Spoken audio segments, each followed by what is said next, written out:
Hello everyone and welcome to my much delayed review of Doom 3. Doom 3 was released by Activision on the PC in 2004, the Mac and the Xbox in 2005. It was developed by id Software and Splash Damage, who did the multiplayer for the PC version, Vicarious Visions, who did the Xbox version, and Aspyr Media, who did the Mac version. Doom 3 was the long-awaited sequel to Doom 2. Despite the fact that there had been extra mission packs released post Doom 2, such as Final Doom and the Master Levels, gamers had to wait some 10 years for id to release Doom 3. Despite the inference in the title that this is a sequel to Doom 2, it is in fact a remake of Doom. Set in the year 2145, you are a Marine assigned to Mars as part of the task force there to police and protect scientists, while they conduct various experiments in the fields of teleportation, bioresearch and space exploration.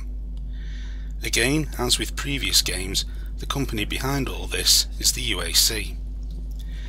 There have been some strange goings on Mars, and the UAC want to try and find out what has been happening. It turns out that all is not as it should be, as you soon find out after your arrival. Unlike the previous games, Doom 3 has a more sedate and slow-paced introduction for the player.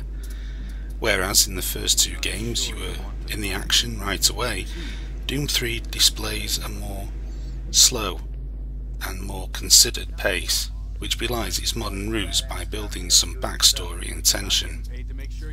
Immediately, the Mars base is light years away in both design and feel than its predecessors.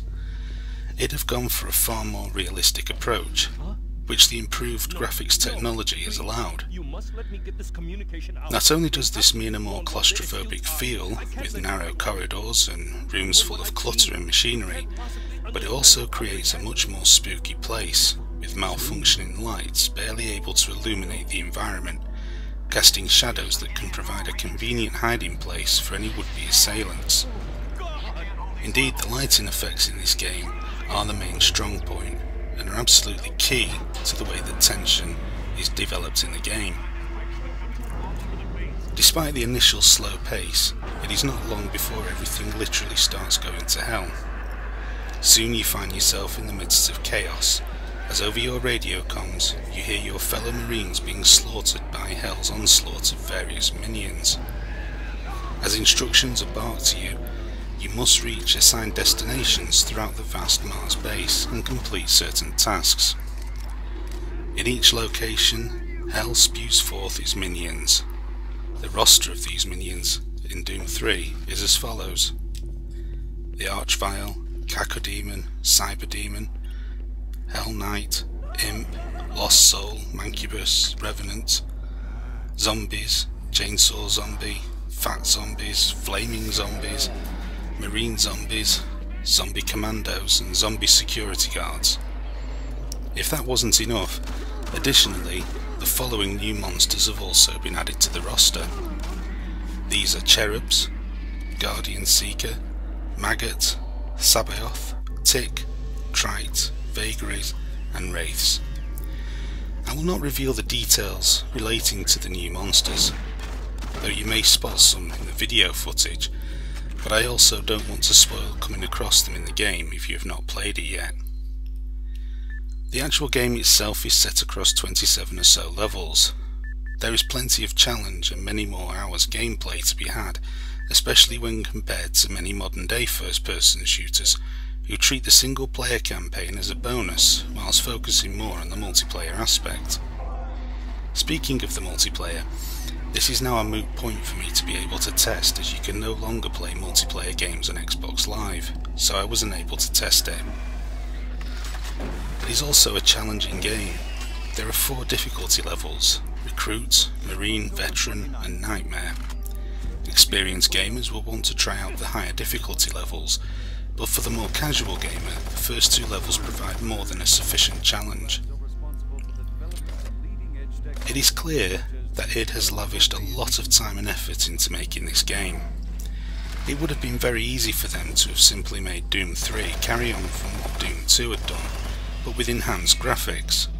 But they have actually dared to reinvent the series, which was a brave move on their part. For the most part, the move pays off. The new settings are scary, ominous, and you don't feel that you can relax for a minute. Even when you think you have cleared an area of bad guys, you can never truly relax, as one might beam up from hell's depths at any moment.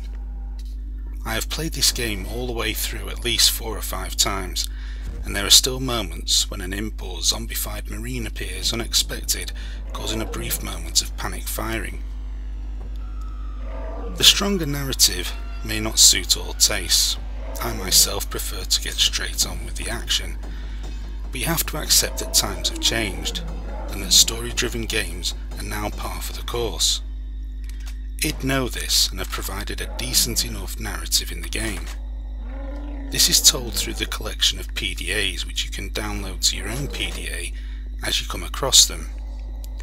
Not only do these provide information as to what happened on Mars leading up to your arrival, but they also provide codes and helpful tips to access weapons and equipment storage lockers, and also information on the area that you are currently in. Some gamers might not like this, as it does slow the pace of the game down somewhat, but it is a better way of telling the story, without the need of endless cutscenes, which are kept to a minimum in the game. These can also take you out of proceedings altogether. There is no doubt that Doom 3 is a far slower paced reimagining of the series. Whereas the first 2 games relied more on trying to overwhelm the player with the volume of creatures on screen, Doom 3 forgoes this method and instead relies more on the element of surprise. In some areas the creatures have been enhanced. The zombified marines are no longer just stationary cannon fodder as they were for the most part in the earlier games. They will act just like trained soldiers, taking cover and communicating with each other in what sounds like their own satanic language. They also dish out far more damage as well. In any event, the game is much more effective at scares and keeping attention at a high whilst playing it than the previous 2. When it was released it came in for some criticism, which for the most part was unfair in my opinion. One of the main moans was about the flashlight. You see, Doom 3 only lets you equip one item in your hand at any given time, so you cannot hold the flashlight and a weapon. For some players this was deemed to be silly, but it makes the game even more tense. Going into an area devoid of light, knowing that something is in there waiting for you, becomes a much more intense experience when you have to flick from the flashlight to the weapon. Others didn't like the new slower paced gameplay, but I think that it works very well. When it decided to go back and reboot the series, there would have been little point in doing all this if you were going to get a shiny version of the game, the same as what had gone before. Doom 3 does retain many elements from the first 2 games. For instance, there is no iron sight zoom on your weapon, and speaking of weapons, they are pretty much the same as they are in Doom and Doom 2. Certain doors still need keycards in the shape of PDAs, or actual security guards to access new areas. More importantly, despite the changes, I still think it feels like a Doom game.